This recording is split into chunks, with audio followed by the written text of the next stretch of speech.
The Fed's going to be beginning its two-day policy meeting tomorrow. The markets are widely expecting the central bank to keep rates unchanged this month. For more on the Fed and where yields could be headed, we want to bring in Komal Sri-Kumar, who is, of course, the president of Sri-Kumar Global Strategies.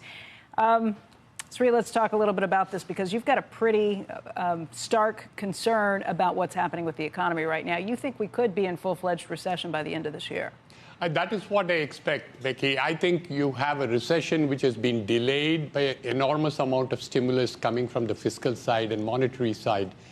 But that can delay a recession, but you cannot deny it eventually. And that is what is coming to you. The signal is coming very clearly from the bond market, especially the Treasury yield, the 2 to 10-year yield curve being inverted starting July of last year. So we have been inverted for quite a while.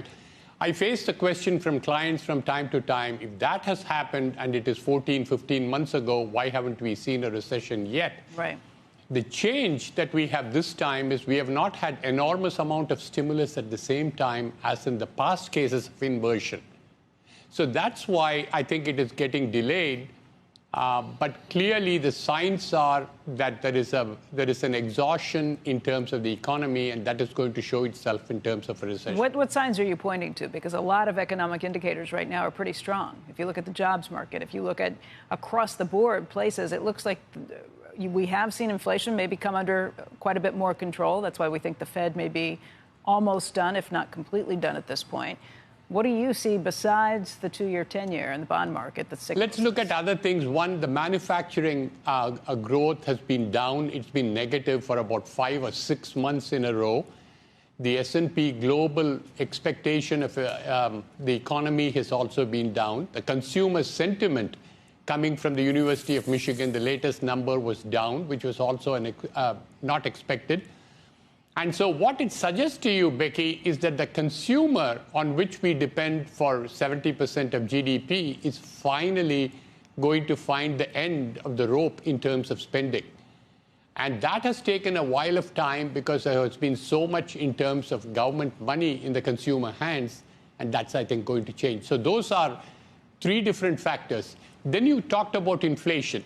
Yes, inflation is down, but the core inflation may be down, but the headline inflation is headed up. That's my key thesis. The central bank focuses on the core inflation rate, which excludes fuel, excludes energy, and food.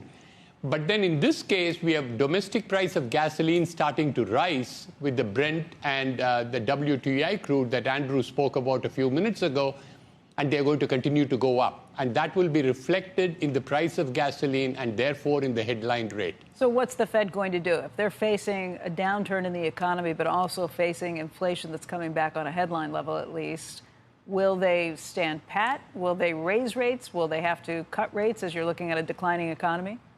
That's a great question. That's the quandary. Because the problem is the European Central Bank has one mandate, inflation. The Fed has 2 mandates, and essentially it's illogical. You can't deal with both of them at the same time. You have to give up on one of your targets. So I think because of the fact that you may have a recession plus inflation staying high, the Fed has to decide what to give up. And in my latest writing, I've been saying that with elections being just over a year away, the Fed simply gives up on the inflation. And how do you give up? You can't say a 3.5% inflation rate is okay for me and we have succeeded. That won't be accepted. It affects credibility. So instead of pausing just in the month of September, you increase in November, let's say, and then December through the first few months of 2024, there's an extended pause. You never raise rates again. So my expectation is there is a pause, and after which the rates will come down. It also depends on when a credit event happens. If something breaks in the system, then you're going to see a rapid reversal. And we saw that in March. With the banking crisis, the quantitative tightening came to an abrupt halt, and in 15 days, the Fed's assets went up to the level of last November. So your message is listen to the bond market, not what Fed officials are saying at this point, basically? Exactly. Listen to the bond market, and also one more, don't listen to the equity market. Look at October of 2007, the equity market, the S&P 500 hit a peak, record level.